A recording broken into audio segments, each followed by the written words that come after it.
We are live.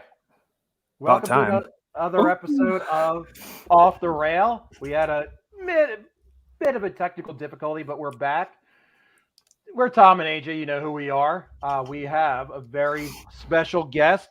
He is a former guest announcer at Monmouth. He is a former racing ambassador at Monmouth.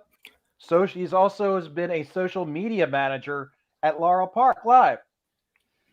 He's also the former managing editor of Anonymous Racing. He's also been a horseman's bookkeeper at Meadowlands. He's also a former shark caller at Tioga Downs. And he's also a former race office assistant at Freehold. Yep. He is also the co-founder of the Daily Gallop. He is a racing writer for the Racing Biz, where he kills it at Laurel all the time. And he is a content manager for America's Best Racing. And I do want to talk to you about America's Best Racing later on in the show. We are very pleasure to have him. We've been trying to get him. Is a busy man, but he's here. Mr. John Piassek. John, thanks for coming on. A pleasure. Thanks for having me on. And that has all been compressed into about 5 years. I was going to say, are you 98 years old? No, I just have the resume of someone who's lived about 6 lives, and I'm still at Freehold. I've been there for about 3+ years, and I've been doing ABO for almost a year. So I've been really busy with that. I've been in Racing Biz in some capacity in about 6 years now. So I've definitely been doing this a while. What does a horseman's bookkeeper do? Let's pay out all the purses. Oh, wow. Like when the owners, trainers, and jockeys get paid, that was my thing, and I did that for about a year at the Meadowlands, and then I stopped. Huh. Mm-hmm. That's interesting. So, like, wow, that's how they get paid. Cool. And I handled claims too. Oh yeah, I mean, I've been all around the block in a wide variety of capacities. Keeps me well rounded. So it's all good. That's great. I for one enjoy your articles in the Racing Biz. Thank you. You do a very good you do a good breakdown. I've shared your work. I find it especially good for beginners because you don't break it down. You don't go over anybody's head. That especially folks just getting into the game can look at it and read it. So So thanks for doing what you're doing. And when you talk to America's Best Racing again, when they're doing their podcast of 2022, just I might have one for a write-in ballot. I don't know. We are also we also are on Spotify. But anyway, John, thank you for coming on. And you're a Mid-Atlantic guy. I'm a Mid-Atlantic guy. AJ is a Naira guy. So we're all somewhat East Coast guys. So we're going to break down the late sequence Philly Big Five for tomorrow. We saw a couple bombers hit the board today, and I think we might see some coming up. You've been paying attention out there, AJ, the past couple days? Not the past couple days, but after just looking at this sequence, who knows? Oh, this sequence was murder. Well, it's funny because I think you told me like Sunday or Monday. It was like, we're doing the Parx like pick 5, and I'm like, yeah, I like Parx. It's gonna be a lot of fun. And I follow Parx, semi regularly, so I know it have been, like 8, 9, 10 horse fields, and I'm like, oh, that'll be good. And I looked, and there's 2 14 horse fields, and I think 2 12 horse fields. So it's a lot to unpack. But it's a fun sequence, and I was following it today, and I was kind of worried that Jackpot Pick 5 would be hit because he had 2 bombs in first 2 legs, and I'm like, oh no! God, don't tell me like on the day before I got, or the day before I'm doing this whole jackpot gets emptied out, but it's still alive. It's over $300,000, and it gets paid out in full next Wednesday. So So I think we're going to be doing that again because we've got stakes races there next Tuesday and Wednesday. Yes. So let's get into it. We start with race 6. AJ, why don't you tell us about this race? All right, let's start off the Philly Big Five with a $25,000 claimer for 3-year-olds and up. We are on the dirt, going 6 furlongs. Tom, you're batting lead off. All right. Well, this was my least concerning of races. The next few were head scratchers. My man and your man Ruben and Jamie Ness have been on fire. Ruben had a couple winners yesterday, and the number 3 horse Love in Her Eyes, also owned by a friend of the show, Troy Johnson. Last I'm starting out with a 3. Think last race went seven furlongs. I think they stretched her out a little bit too much. I think it's definitely a horse to consider here. And another horse that I like here is the 7 center field Angel. Center fold. Beat center fold. I can't read. I can't read my own writing. Beat Love in Her Eyes last time out. Finished that race great. I think with the 6 furlongs might be a little bit better. We just mentioned a bomber that hit today, and Andy Hernandez was in the irons. He is a young jock who has been on fire. Hernandez is in the irons for Angel. He is really coming to his own as a jockey, and I think that he is a confident jockey. Says a lot about a jockey, and he's in that zone right now. Hit a 82 last time, Brisnet figure. Also, as I like to say, as AJ probably gets sick of hearing me, class sometimes does win a race, and center field is the class of the race. And I went 3 deep here. I like the 9 Walk Me Home with Kenrick in the irons. Looked great last time out, but of course it was with a weaker field. But at the same time, a win is a win. Swap out Ruben for Kenrick. Kind of even playing field there. Step up in class, but I think it's still worth to consider. So I went 3 deep here. Like I said, the next couple of races were puzzles for me. So it was 3, 7, and 9 for me. Yeah. Well, I'm on a pretty similar wavelength as you, Tom, and this is kind of where I think playing a pick 5 is different than just handicapping a race normally. Because when it comes to playing a pick 5, I tend to look for negative opinions as much as I do positive ones. Because if I find a horse who is going off at a low price or who might be used on a lot of tickets who I don't like, I'm not going to use that horse because I know if that horse loses, it might knock out a lot of tickets and it'll increase my possible payout. And so in every leg, I try to look for one horse who's going to be a low price, ideally a morning line favorite, but generally at least a top 3 choice who I'm not going to use.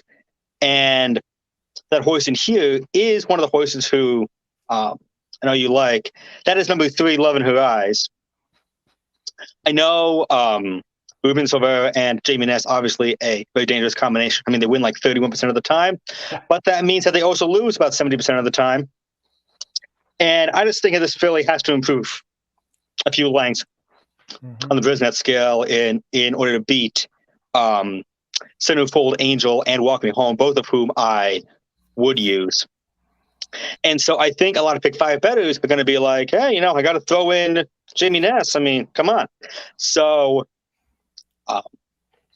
if he loses this race, it'll eliminate a lot of tickets and hopefully make both Walk Me Home and Centerfold Angel overlays when it comes to the pick 5. Centerfold Angel, I think it's worth noting, is coming off just a 9-day layoff.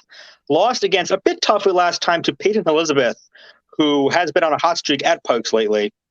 A much better horse than anyone who is going to be in here. So if you take Peyton Elizabeth out, the Centerfold Angel won that race by a length with a pretty good figure, and I think could get overlooked in the betting. Walk Me Home has won 2 in a row, won very easily in both those starts. Takes a jumping class here, but if she runs back to the last 2, she'll be very tough. Good, great breakdown. And did you go 3 deep here, John? 2 deep, 7-9. 7-9. Yeah. And yeah, I just we like to put out the picks tomorrow, just so I just want to make sure I got it accurate. You do that was a great breakdown. Thank you. All right. Well, I am that guy who's seen Jamie Ness and was like, well, after looking over this whole sequence, to see a familiar face and a great combo like that, I feel actually confident in one race in this whole sequence that I've at least got a pretty good horse and a pretty good trainer. So I did throw the 3 in there. I went 3 deep as well. I'm with you guys on Centerfold Angel. But the one we didn't mention, I like the 8 here, Still Alive. Now, Still Alive hasn't ran particularly well the last 2 times out here at Parx, but when I look back at the end of last year and I see horse coming in, 2 back-to-back wins at Parx, one at the starter allowance level at 7, and then ran away with it at 6 in the 25 claimer. Just looking for a different angle on these things because I don't really know a whole lot about everyone else, but so I went with another good jock trainer combo. Sanchez is hot. The 8. So I went 3, 7, 8. Yeah, and that was I had a tough time with that horse. I had him on my ticket, then like I can't go for the first leg because I'm going deeper the second leg, and he was literally my last cut. Some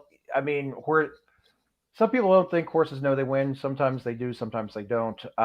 This guy hasn't found the circle in over a year, and that was my only little bit of concern with that 8. I mean, and I'm just saying, AJ. Oh, he's running down allowance races down on Gulfstream. Give him a break. Jeez. So that was 3, 7, 8. Okay, no, I like it. Like I said, Mikey is Mikey. We saw Mikey win the Maryland Millions down at Laurel in October. He's a good jockey. And I'll say one more thing about Still Alive is I like her a lot too. She's making her third start off a long layoff, and that's why I don't quite hold the whole haven't won in a year thing too much against her because she has only raced 5 times this year and only 3 times on dirt. Just 2 things. A, her last race was terrible. She just completely backed up on the lead. And B, as Tom alluded to, it's a very tough sequence. You have to cut corners somewhere, and if I can find a race to go 2 deep in, it's going to be this one. I'm just looking for a race that I can get one right in. Well, yeah, that's a big thing too. Is like when you play the pick 5, I'm always like, just get me through one leg. Just let me have a past like 30 minutes of excitement, and then I can live. Just get me through the first leg. I want to be at least playing the pick 3, not the pick 4. Right. That's right. That's exactly right. It's a tough one, but let's hopefully we stay alive, and if the 7 comes in, we're good to go. We're all good to go for the next leg. Well, let's move on then. Let's move on to race 7. This one is a maiden special weight. This is for 2-year-olds at $42,000. Again, we are on the dirt, and again, we are going 6 furlongs. John, I do believe if we're going to go this way, you will start us off. All right. Well, I'm going 3 deep in here.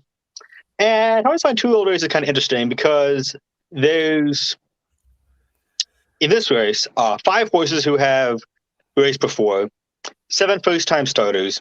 Generally, I don't like playing first-time starters against horses who have experience. The only time I'll do that is if A, everyone else who has experience is awful, and that's not really true here.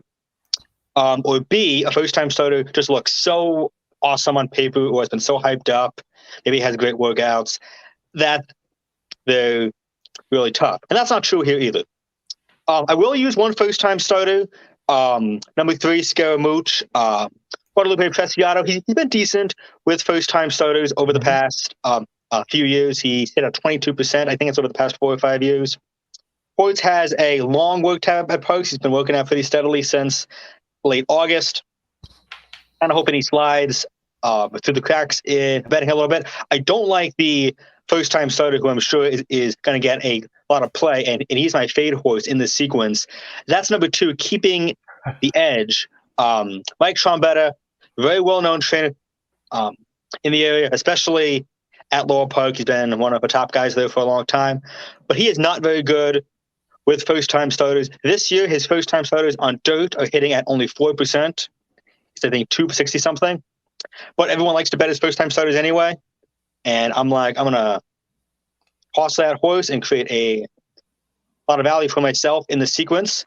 One of the horses with experience, I liked number 5, Mr. Sandman. He ran a career best race last time. He was near the pace, ran on well, and finished second to earn a career top that figure of 77. He's been very consistent in his career. He's run between a 74 and a 77 in all 3 of his starts. And with this kind of group, I'm thinking as long as he doesn't go backwards too much, he's probably going to win if he duplicates that figure. And Noble Gaston, number 7, is my kind of long shot play in here at 12-1. He's actually exiting the same race as Mr. Sandman. In that race, Noble Gaston was making his debut. He began a bit awkwardly, had some traffic trouble not long after the start, ran on well in the stretch. He didn't quite move forward, but he didn't move backwards either. He finished 5th, hoping that he moves forward second time out. Yeah, Mr. Sandman. Nice. All right. So you are 357, John? Yeah, 357. All right. All right. I am pretty damn close to that. Great if minds. not exactly on it. Yeah, the three looking at just for first time starters, because the only one, like you pointed out, the only one I really liked was that had ran before was Mr. Sandman, just coming off of when you go, it's 3 starts, 7th, 4th, 2nd, finishes with his best number. Clearly he's improving, starting to mature a little bit and get a hang of this thing. So and the experience on the track I think holds a lot more weight than some of these first time starters. So 3-1, it's kind of disappointing, but I mean, when you look at this field, I get it. So went with the 5 out of the first time starters. I didn't even actually take that 2 that you were talking about at 4-1. I really didn't like it at all for the first time starter. I thought the 3 was much more enticing to me. So I got him in there as well. And then it came down to the question between if I wanted to go with Noble Gatson, like you had pointed out, or the 8, Secret Alliance. And just to be different, I'll go with the John Service first time starter and pick the 8. To be different. That was 5, 8. And what was your other one, AJ? 3. I like it. Y'all hit on my horses. I am one of those. I do like that too. With the Trombetta first timer, I like the pedigree. And now I'm a little bit nervous. The Laurel guy says that Trombetta's not good with the first timers. I'm a little bit. Yeah, I know. Yeah, he hasn't had the best year. I know he's hit the board a couple times. He hasn't won much this year. But I am going to keep the 2 on my ticket. I also do like the 3. The pedigree suits the pedigree suits how the 6 furlongs for that 3. I also like the 8 Secret Alliance with Mike Sanchez. It's with Curlin. I kind of love the Holy Trinity combo with we have Curlin and we have one of my favorite traders with Service. Service has 2 here. I don't really like that other horse that he has, but yeah, Secret Alliance with Curlin and Broken Silence, of course. And you all gave a great breakdown of Mr. Sandman.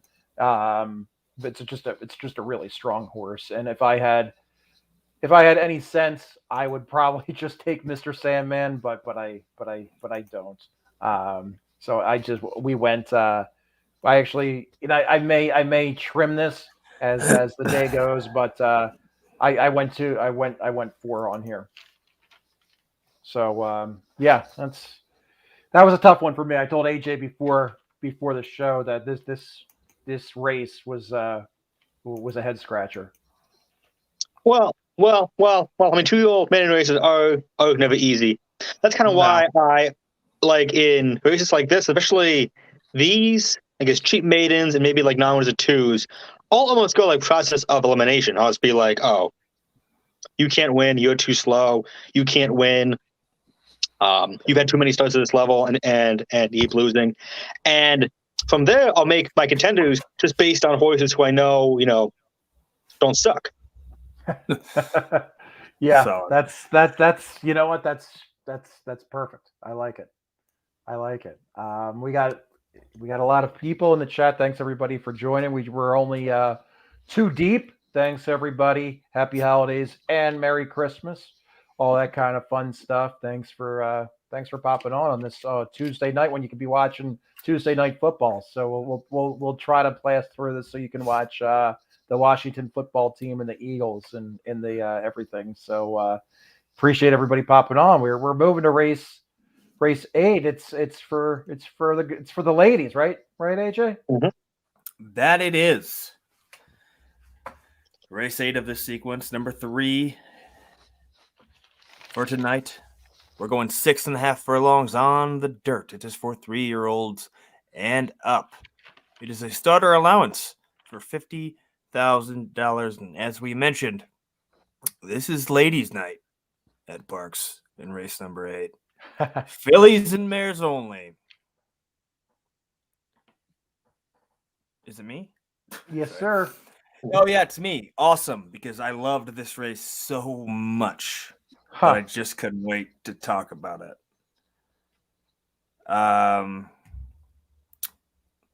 What you got? Midnight Miracle was the only one I really was like, okay, this will be on my ticket. Probably won't win. I don't know if it'll win, but I'm going to go for it. Just looking back at a couple of its races, it showed some spots where it seemed like it was raced pretty well, and then a couple of them that didn't. But it came off of that claimer just 2 weeks ago. Lost by a head. Is raced with a couple of these horses in this race before. Time form also tells me it's a pretty good horse. And because I looked through this and I couldn't decide. So I went with what time form was telling me. The one, and I had to go back to find a couple of these because JJ. Oh, JJ loves Billy. Yeah. Yep. I'm sorry. I didn't realize. Sorry. No, I went with Lake's got a pretty decent first off the claim number I'm seeing here, 5-1.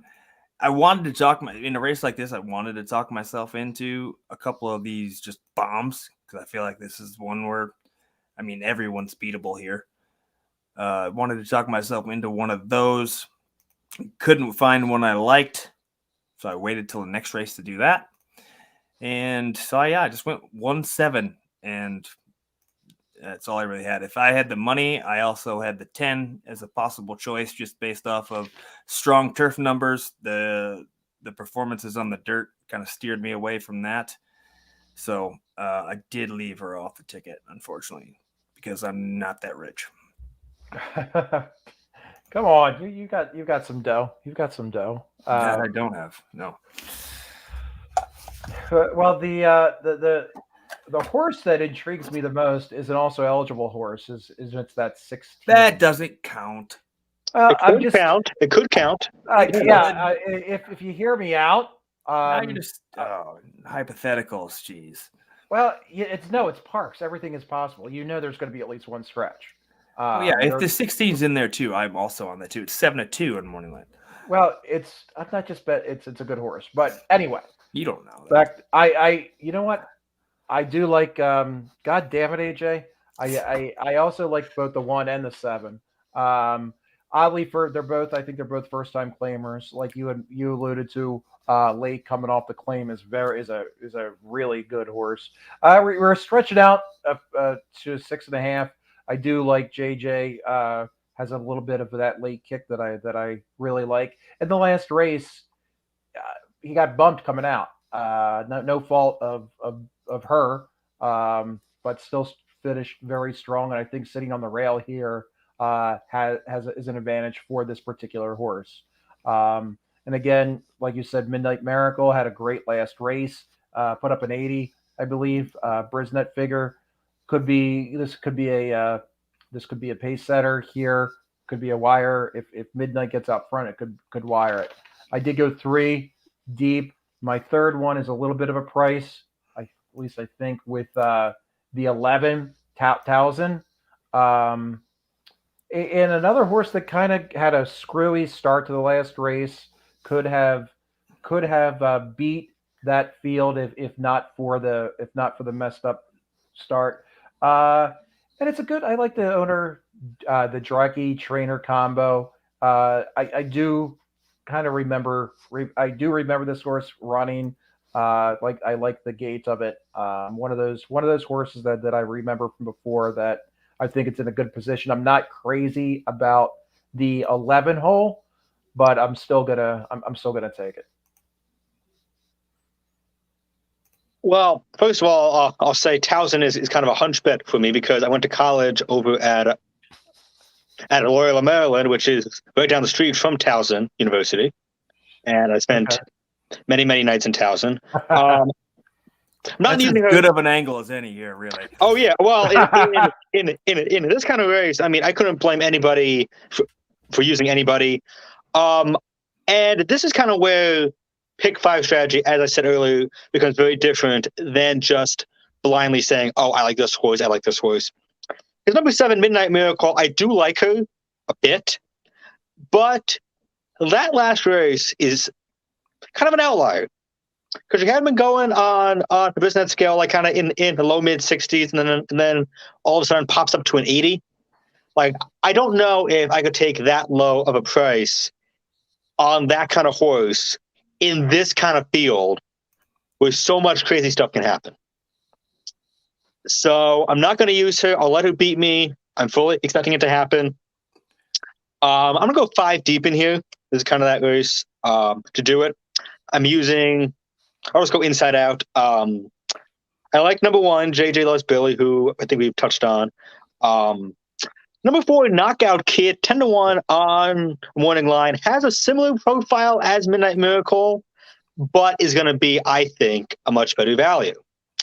She had been improving since being claimed by Howard Brown back in early August. He gave her a brief layoff. She had been getting better, stretched out to a mile and 70 yards, 2 starts back, didn't work, went back to sprinting last time, closed well and got third behind Midnight Miracle, earned a decent Visnet figure of 77, thinking that if she keeps moving forward or even stays the same, could upset things at a price.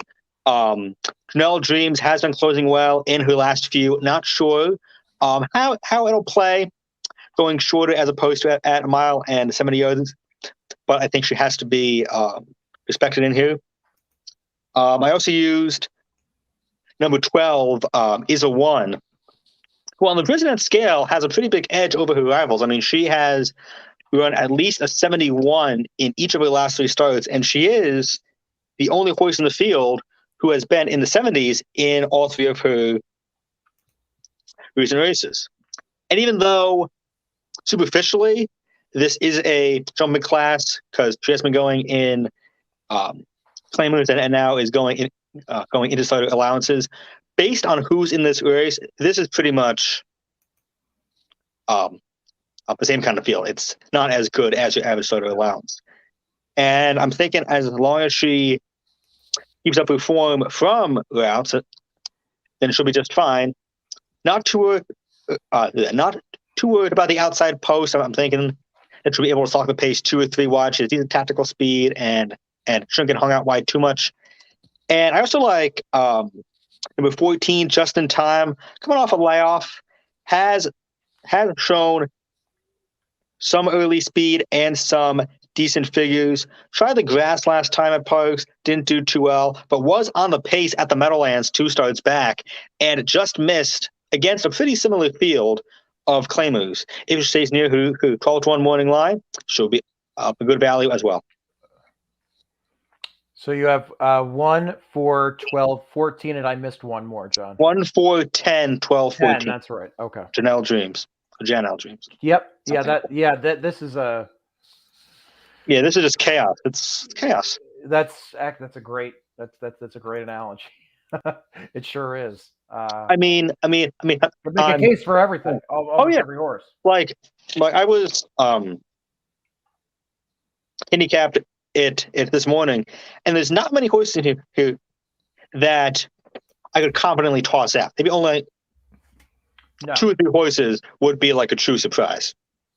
Yeah, as we said at the beginning of the show, this is a tough one. That's why they have these jackpot carryovers, because they throw these wacky. You just get the condition book, and they get these wacky races in the middle of these sequences. John, you've been on the backside. You know what they know what they're doing. Well, this is just downright mean, though, to make me try to do this. Well, you know what? It's a good challenge. I mean, bettors always complaining, "Oh, it's a chalk fest. It's too much chalk." This is a challenge. This is a challenge. Watch it be a chalk fest. As we saw today. Yes, we did see that yesterday. It's anything but a chalk fest. Absolutely, that's what it's all about. And we're moving right along. We're going to race 9, which I think is a little bit less chaotic. But let's see what you guys have to say. Oh yeah. So race 9. Sorry, That's okay. So race 9. Another starter allowance for $50K. This time, the men get to take the track. This one's for 3-year-olds and up. 7 furlongs on the dirt. Tom, back to you. All right. This is the Parx veteran race, as I like to call it. A lot of these horses have run at Parx. Yeah, they've won once, or they've hit the board a couple times over the past year or two. We're not going to see any stakes winners coming out of these horses. They're old, tough horses. With that said, we have to pick one. I may single, but I'm not there yet. I do like the 3. Loan me your ear. Again, I can't read my own handwriting. With Abner up in the irons, definitely a jockey upgrade. Abner had 2 wins today. It's another first timer that I do like. And something just calls out to me about this horse. Could be a late threat coming up off the pace. The horse that I really liked is the favorite. I've seen this horse again. Like I said, these are all Parx veterans. I've seen this horse run a few times, and I'm going to mispronounce the name of it. Is the 14 Sempus Service? It could be though. If this horse gets out front, could very well wire it.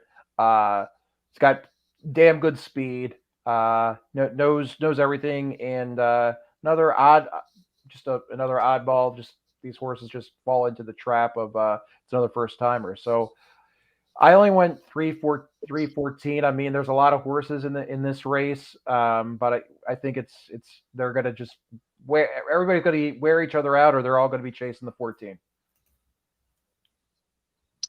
Well, I had a similar thought process as you, Tom. I ended up going 4 deep in here, and I'm not using the 14, who is Septimius Severus. That's how you get that one. Yeah.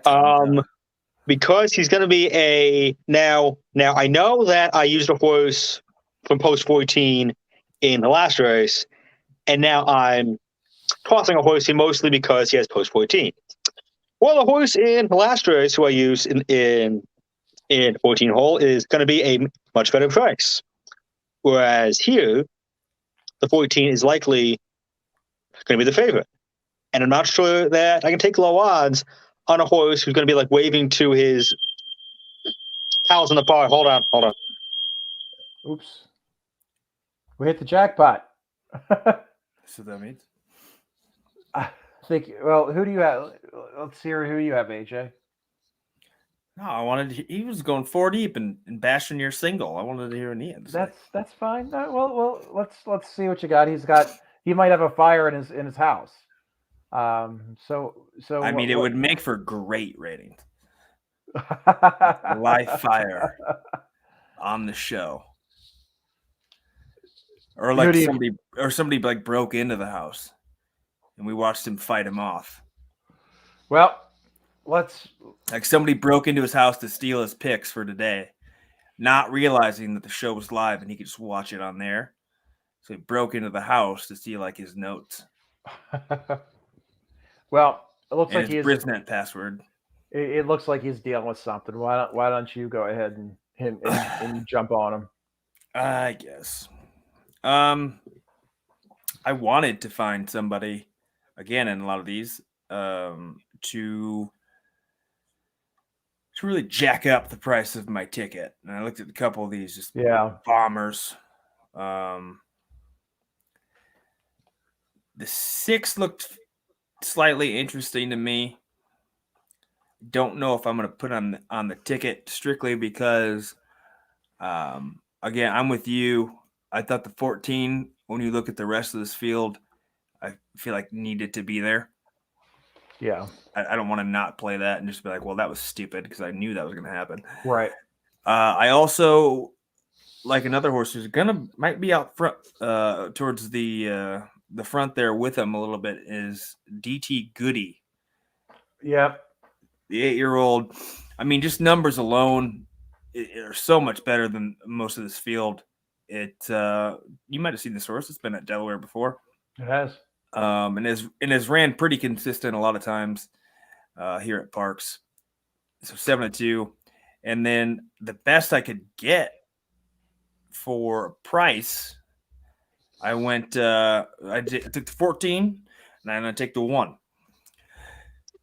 I like Hooray for Harvey. Okay.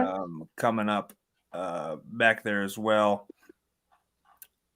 If I really would like this to be a lot longer if I'm going to go with this horse, but I just think off pure numbers alone, 7 I think is doable for him, especially given the size of this or what kind of field we're looking at here. So 1, 10, 14. All right. Well, we AJ hoped that your house is on fire because that would create great views. It would be like, watching the apartment building burn down on YouTube now. It was just everything's fine. Good. Wasn't even a fire, just smoke. So we're all good there. Did you start to cook something before you got on with us? No. It's one of my roommates was cooking something and nothing bad happens. Just smoke. It happens. Oh, come on! You can't be doing that. We're live. Nothing too exciting. I'm not gonna. I'm just gonna keep it. But it is funny how stuff like that never happens when you have nothing to do. Of course, it's quiet here all day, and now of course when I'm on the smoke line goes off. So as I was saying, I'm not gonna use the 14 because he's not a good enough value from the outside post. If he beats me, he beats me. I think you guys touched on the 1, 3, and 10, all of whom I'm using. I like all of them. I'm not sure if you guys talked about the 5, Wild Haven. No. I'm also going to use him. He has very good closing speed. He's packed a pretty powerful late punch in his last few starts, and he's improved with all of his recent races. It's possible that he just doesn't have enough early speed to get the job done, but if he stays even a little bit close to the pace, he's going to be heard from late. And I like that. He switches from Abner to Ruben. To Ruben. Speaking of jockeys, I do want to give a shout out to Dexter Haddock, who won the Queens County at Aqueduct on Sunday. biggest win of his life. That I was imagine. good. Yeah, that's I like Dexter. I like Dexter a lot. Yeah, he's great. As called by Chris Griffin, who was filling in. So what are the odds? Yeah, Chris. I actually was talking to Chris this morning on the phone. He pops usually when we do Parks. He tries to pop on. He's been on our show quite a few times. He's a good dude. And we had Hall St. Louis had that bomber up there called up at Aqueduct. So Parks people going everywhere. Yes. It was like a 54-1 shot or something that came in. It was fantastic. 42, I think. It was a big long shot. But he does that. He had Discreet Lover a few years ago in the Jockey Club Gold Cup. He was like 40-1, something like that. Remember that? That's right. Yep. That's exactly right. Same energy. All right. Well, we move on to race 10, and we're finally getting some distance, right, AJ? That we are. Race 10, the last leg, the final leg of this Philly Big Five. We're going 1 1/8 miles for 3-year-olds and up. Staying on the dirt. Going down to the claiming level for $7.5K. And I believe it's back to John. All right. Well, I'm going, how many deep? 2 deep in here. Even though, none of them are that good, even by now the 2 standards. This is a field. This field is basically a matter of who doesn't want to win the least is going to win this race. But I am going 2 deep in here. Number, who do I have? Yeah, 3, 5. Number 3, Spicer's Gold has only lost 4 times against winners and hasn't had that many tries at this level, which I think is a good sign.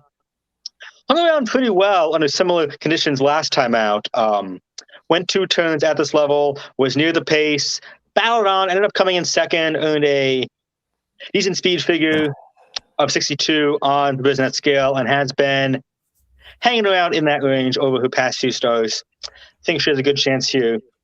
I was not sure what to make of number 5, Monster Rising, but I eventually ended up using her. She was the only one in the field who has not lost against winners, which I always consider to be a positive angle in an homage to claiming race, because this field is full of horses who don't like to win, and we don't necessarily know yet if she doesn't like to win. Maybe she hates to win, but for now, yeah, I mean, in a race like this, there's some horses just hate winning. I don't know if she does yet, so I guess we'll see. Hooker made it last time at Laurel Park on the lead in a 1 mile and a 16th race. The horse who was pressing her on the lead most of the way ended up holding on the third, but everybody else who was near the pace in that race is backed up pretty badly. She hung on, won by a head, earned a decent figure of 70, and not only that, she hasn't lost that many times on dirt. Most of her career so far has been on grass, where she picked up plenty of checks over the summer at Pimlico and Laurel. Ruben Silvera gets aboard. Always a good sign. Could show speed, could array. Either way, I have to use it. 3-5. All right. Good breakdown. Really good breakdown. Yeah. I also have the 5 for pretty much the same reason, where when I see a field of 12 horses with a combined total of 12 wins, and most of them have ran like 20 some plus times, I'm just going to look at some of the ones who haven't ran as much and pick out of that field, because clearly the other ones really really aren't into this whole racing thing. So that being said, the one who, again, who has not proven to me that it cannot win 2 races. Not the worst. Because it hasn't ran a second race since it's won. So the 5, 4-1 is there. I get what you're saying on the 3, but I'm kind of tired of going strictly like single-digit odds horses right now. So I'm going to go out with a bang and just take a bomb, and I went with 4. The Okay. 4 who's coming off of a lot of turf races. Obviously, when this horse, back when it was with Kelly, they must have thought something of this horse because this horse started at some maiden special weights for a long time, kept pushing it, had a couple bad outings out there, but has also put up some pretty good numbers as well. Granted to you on the turf, but was showing some things, I thought. It got its win mile and 16th on the turf at Monmouth. They tried him in some starter allowance races and put up some good numbers for quite some time there. And then now we go back to the dirt. If I'm still, by some miracle, still alive here, I just don't want to be going to hoping for like a 4-1 and a 3-1 shot to come home. I'll take the 4-1, and then I'm going to give myself a little excitement with a closer at 20-1. And what horse was that again, AJ? Model behavior. The Model number behavior of the 4. Okay, 5-4. Very good. Very good. With Andy Hernandez, who we mentioned earlier, was on a bomber. So today, and Betancourt always has a couple tricks up their sleeve as well. That's a good pick, AJ. I closed with 3 deep. We mentioned that this race is going a little bit longer than we've seen in this sequence. One thing that I look for some of these races is a horse coming off the pace. Horses that like to close. John mentioned that he liked the 3. I like the 3 as well. Spicester's Gold has a great combination of that early and late pace.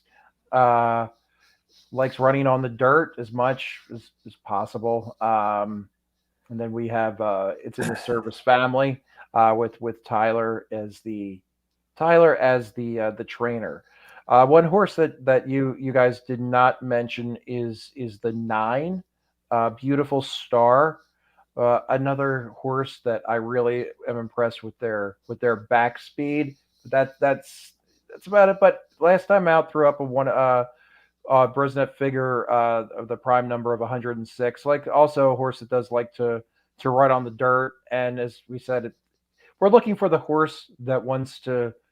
What did John say? The horse that wants to lose the least. It's as I said, but you corrected me once. It's the tallest midget in the circus race. I know we can't say midget, so I apologize. But yeah, it's one of those races that is it could either we could either win or we could just kick our brains in for missing something. And the last horse I ended with, and I think somebody mentioned it. Yeah, D-Rest right here. Rue La La. Lou Linder, everybody always talks about Jamie Ness and all the other, but I think Lou Linder is second in the winner standings. Very under the radar trainer there at Parx. It's a decent little horse, and it has good dirt speed. I'm not going to try to oversell anybody on this horse at all. So I just went 3, 8, and 9. So this is quite the sequence, quite the pick 5 here. And yeah, the first race and the last race were I'm sorry, there was the that's made in the 7th and the 10th race were the ones that I just the old dartboard races, as I like to say. Interesting note too on that 5 that we were talking about. I think it's the only horse in this race that's ever actually gone a mile and an eighth too before. It was on the turf. Yeah. Yeah, at least in recent times went a mile and an eighth on grass back on May 20th, and actually, hung in there pretty well. Finished third, had a decent late pace figure. So and of course does have the win at a mile and a 16th at Law, which is kind of a pretty demanding distance. So. Yeah. Excellent. Well, and John, I know you're right for the racing biz, as I alluded to earlier, and where you do breakdowns for Laurel when they're running, and what do you do over at America's Best Racing? I know. I see you put out your selections on I guess almost like some days, not all days. How does that? I know sometimes maybe Yeah. Churchill, what have you. Yeah, I do a once a week column. It's called Piassek's Plays, and what I do is I spotlight 2 races a week at a certain track. I try to change up tracks as much as I can, and I'll give out plays based on budgets. Like I'll have 3 levels: a $10 budget, a 25 budget, and a 50 budget. And I give out my top plays, and I try to talk about how players can get the most value out of that play. So I do that once a week. Basically, I help come up with ideas for stuff. I help manage stuff. Like on Saturdays, I do most of my work. I help swap stories in and out of main pages. If a horse wins a big race, I'll update the biography with photos and his notes about who wins races. I pick up the Lord of Horse recaps every time there's a big race, and I'll post those. Stories that come in during the week from our little stable of people, I'll post those as well. So basically, I'm one of the behind scenes guys helping the machine go.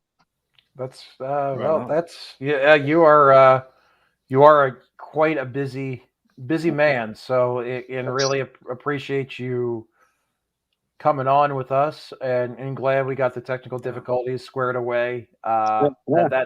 That we can hear you and you can hear us. So that was that was great. But yeah, everybody, this this is our last show before Christmas, all last off the rail show. So wanted to also just thank all of our loyal watchers. AJ and I kind of we were given this assignment back in the summer, and we've been doing it for since I guess time around late August, AJ. So wanted to also thank you for being my partner, and Merry Christmas to everybody.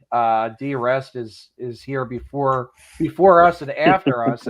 If he was an employee, he would get a great Christmas bonus for his loyalty. Hopefully, But our picks are a little bonus for himself. that's exactly right. That's exactly right. But where can everybody find you that don't know you already, John? What's your Twitter handle? My Twitter handle is @thereoff, and also there's my landing pages on the Racing Biz and America's Best Racing. If you want to check those out, you can find all my stuff there. And if you live near Hoboken and wander the streets, you'll probably see me around sometime. All right. Well, yeah. Ever make it down? If you ever slum it, make it down to Delaware. Look me up. I think we missed each other last year by a day or something like that. Yeah. I was there on reopening day, and then last Saturday before Monmouth came back, I was there too. But I love Delaware. I love going there. It's the a treat. The paddock is my god, it's spectacular. The whole building is nice. I mean, the whole facility is just top notch. It's old. I mean, it's 1937. It's not the newest of facilities, but it's a good kind of 1937. Yeah. Like, it has a lot of charm to it. Good kind and its own brewery. And its own brewery. That's true.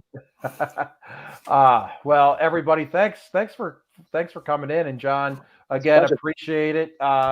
We'll be back at it next week, and while we're all here, if anybody hasn't, if they can hit that subscribe button on the website, that would on the YouTube page, that would be great. We do have a lot of great things going. AJ has been working with Tyler doing all his picks for the bowl games. And Randy and I are working on a couple. We're working on another time machine. We're also working on more of the how to fix horse racing. Of course, our weekly shows, and we're doing a show on Christmas Eve day with picks from Santa Anita for the big races on the day after Christmas. So we are flooding everybody's inbox with content. So just hope everybody likes it.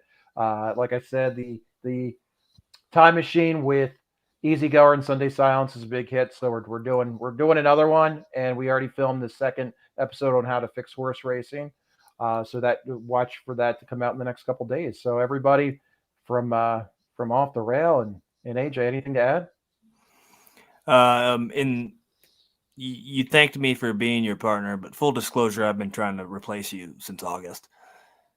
So I figure it's the holidays. It's a good time to be honest. I was going to hit the end button before I passed it off to you, but I figured you were going to say something like that. Yeah, it feels good to get that off my chest. That's fine. That's fine. I don't think I'm all these guests I'm bringing on are not guests. I'm looking to replace you. This is the audition. Oh, these are tryouts. We did well enough. I mean, he doesn't have that kind of power. No, I know. Neither do I. Though, background. Me and Ombre hit. It should have been nice. Well, anyway, everybody, I appreciate it, and yeah, let's get this Philly 5 home. And Merry Christmas. We'll see everybody later. All right. Merry Christmas, everybody.